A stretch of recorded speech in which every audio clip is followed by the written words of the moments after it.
அண்ணா திமுக ஆட்சியில என்னென்ன சாதனை செய்தோம் என்று சொல்லி கூட சந்திக்கிறோம். திமுக அப்படி சந்திக்கல, சொல்றதுக்கு எதுவும் இல்ல, செஞ்சா தானே சொல்றதுக்கு. சட்டில் இருந்தா தானே ஆப்பையில வரும். இந்த ஆட்சியில எதுவுமே செய்யலையே.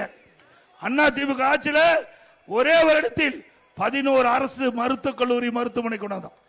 11 அரசு மருத்துவக் கல்லூரி, 7 சட்டக் கல்லூரி 10 வருஷத்துல, 21 பாலிடெக்னிக் கல்லூரி, 68 கலை மற்றும் அறிவியல் கல்லூரி, 4 பொறியியல் கல்லூரி, 5 கால்நடை மருத்துவக் கல்லூரி, ஆராய்ச்சி நிலையம், மிகப்பெரிய கால்நடை பூங்கா, தலைவாசல் 1000 கோடியில, இப்படி பல கல்லூரிகளை திறந்து கற்போட எண்ணிக்கை உயர்த்தணும்.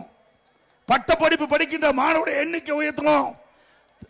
மத்திய அரசு நிர்ணயித்த அந்த 2030 அடைய வேண்டிய இலக்கை 2019 நாங்கள் 20 அடைந்தோம். சாதனை படிச்சோம். தமிழகத்துடைய முதலமைச்சர் அம்மா பதவி ஏற்கின்ற பொழுது 100க்கு 32 பேர் தான் உயர்கல்வி படிச்சாங்க.